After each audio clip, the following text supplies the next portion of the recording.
Yoweri Kaguta Museveni nga yeeyambisa obuyinza obumuweebwa Ssemateeka yalonda baminisita be yalina okutambuza nabo emirimu ekisanja 2026 oluvannyuma abaasindikibwa mu kakiiko ka palamenti akalina obuyinza obubasunsula era gye byaggweera nga banaku bo tebayise mu kakuŋŋunta. Ensonga eyaviirako banaakabasa kwe kuba n'obutuuzi obusukka mu bumu era bano omukolo ogw'okulayiza baminisita baagukonga lusu.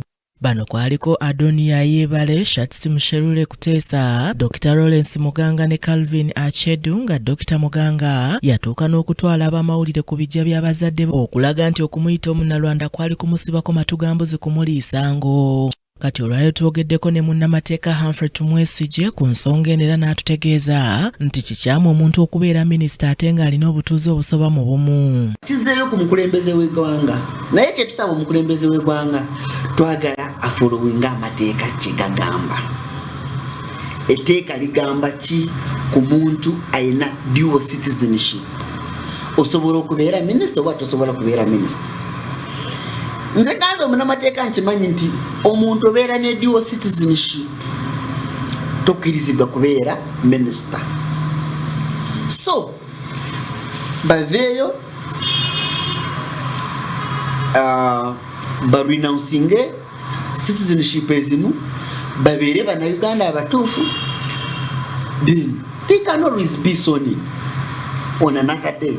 Ono atutegeezeza ku bulabe obuli mu kino omuli n'okusomola ebyama by'eggwanga. Amanyi ekigambo diwo kitegeeza bintu bibiri. So kitegeeza oyina allegiance mu ggwanga lya America, oyina ne allegiance mu ggwanga lya Uganda. Kati bwe Uganda bwevaayo n'ekufuula minisita, allegiance ye ebeerawa? Oath gye bakola bwe baba balayira ekyo ekirayiro kye bakuba walimu ekigambo kye tuyita allegiance. Minisita ogenda kubeera n'ebyama by'eggwanga. So tumanya tutya nti ebyama by'eggwanga tugenda kubitunda mu ggwanga eddala ly'oyinako allegiance. So omuntu yenna ng'olina dual citizenship, etteeka palamenti yalikola terikukkiriza kubeera minisita mu ggwanga lino. Ate tebashowinga desperate nti baagala kubeera ba minisita, nedda. Bakole amateeka kye gakola ki? Kye galagira. Ate ye yaliko omubaka wa palamenti ow'Amakindye Ssaabagabo Ssempala Kigozi Ssajjalyabeene agamba Pulezidenti Museveni kabalonda kennyini kisoboka okuba nga ye yabawanduukulula olw'ensonga ze. Ganye Ssempala Kigozi Ssajjalyabeene kisoboka okuba nga Pulezidenti Museveni ye yabalonze ate n'abagaana, kubanga vetting ku bintu nga bimanyi mu palamenti toyina bw'oŋŋamba ntayeebwa pulezidenti amugamba nti abo bennonze n'aba rejectinga n'olowooza nti tayeebwa alina emirembe, tekisoboka. Ekyokubiri, lwaki ŋŋamba nti wati okubeerawo ekiri munda eri mu State House, vetting y'aba minisita oba abantu bonna aba vetting bwa palamenti twagikayanako nga ni mu palamenti ku palamenti e10 nti bwe bamala okuvetinga, kubanza se committee of parliament ye vetinga, bandibadde babaleeta mu plenary netuboogerako. Ono era yeewuunyiza amaanyi akakiiko akasunsuzi ge kaayolesa mu kuwandula abantu bano ng'agamba wandibaawo akabadde ng'enjogera y'ennaku zino bweri.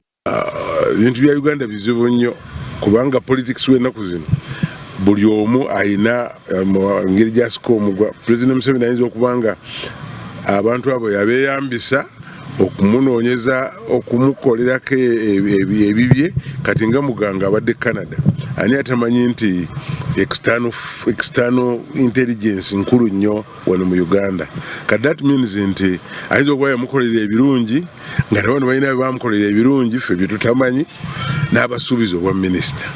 Akati abasuubizi obwa minisita yeekuba munda n'agandi mukale n'abawa n'abalonda n'ayita ebbali n'agamba tayeewa tobayisaawo, otherwise siraba komiti eyo bwe rejectinga muntu nga tayeebwa yennyini naye abadde akababukabi pulezidenti amuseeko amuwandika eddusu ati amaze omuwandako eddusu ate natandika okurejectinga oli balonze tikiriyo so bintu bali mu kuzanya kwabwe ndoza nga bw'alinda ekiddako kwekazaakaza akkirize embeera nga bwefaanana akati ebinaddiira byebyo alinde ekiseera kye amateeka nga bwe gagamba nti atali mugwira amala ebbanga weeriti amala noyegaana biri ng'etteeka bwe ligamba abikole alinde kwasitamuvu akyali muto ate n'ekirala is not needed is a professor agenda agire ng'akola ebirala alindeko first of all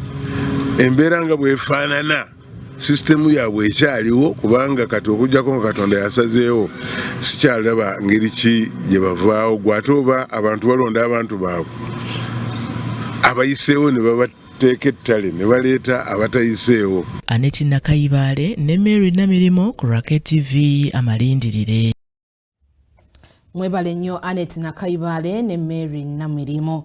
Gavumenti ya Uganda ng'eyita mu kaweefube waayo ow'okulaakulanya ebibuga gye yatuuma USMID etegese okuzimba akatale ak'ennyama ak'omulembe n'embuzi mu kibuga Lugazi ng'egenderedde okusitula omutindo ogw'ennyama eruddeeyo. Gavumenti ng'eyita mu kaweefube waayo ow'okukulaakulanya